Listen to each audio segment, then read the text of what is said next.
Hi there, this is Chris with the Rewind Theatre for the new trailer for Rogue One: A Star Wars Story. And let's start with the trailer's most awesome moment, which comes in the very final shot, our first glimpse at Darth Vader.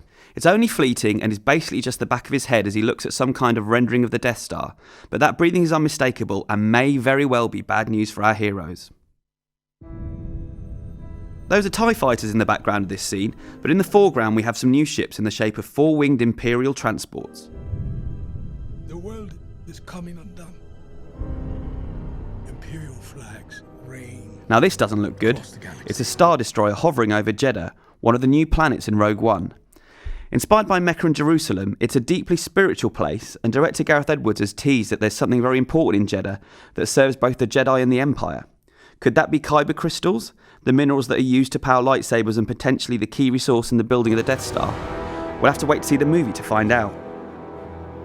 Can you be trusted without... Here's a new character played by Alistair Petrie, an English actor who's appeared in the likes of Rush, Cloud Atlas and Victor Frankenstein. We don't yet know who's playing here, but the character is obviously on the side of the rebels. Let's just get this over with, shall we? Now this is interesting. Behind Alliance leader Mon Mothma, that looks like Alliance General Jan Dodonna, who first appeared in A New Hope as part of the Rebel Alliance. We've a mission. That's another new Rebel ship, this one a U-Wing, a gunship that can transport troops and provide aerial support. Good. All is as the Force wills it.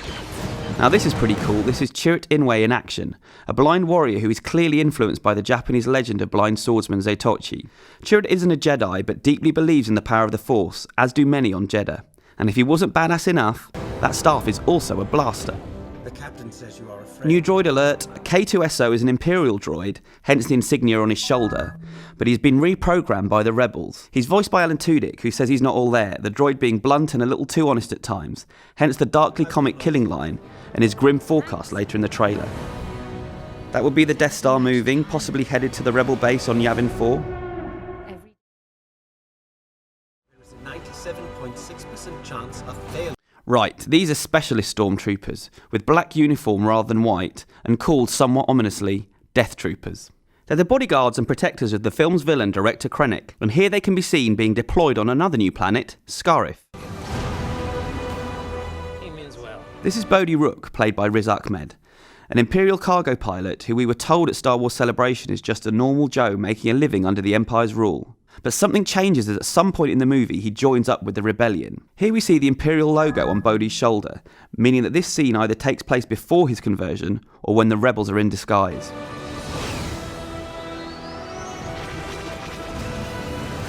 No, that's not an AT-AT, but rather the somewhat similar AT-ACT or AT-ACT, which stands for All-Terrain Armoured Cargo Transport.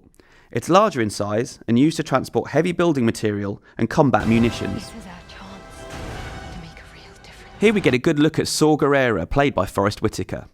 A younger version of the character first appeared in the Clone Wars on TV, while he has a breathing mask attached to his armour which keeps him alive. A bit like the gentleman we meet at the end of the trailer. Are you with me? This is Rogue One's hero, Jyn, bearing down on a TIE fighter. We've not got anything to say about this, aside from the fact that it looks super cool, and is followed by the aforementioned shot of Darth Vader to round out proceedings in pretty spectacular fashion. So that's what we spotted in the Rogue One trailer, but let us know if you caught anything else in the comments below, while the film hits screens worldwide in mid-December.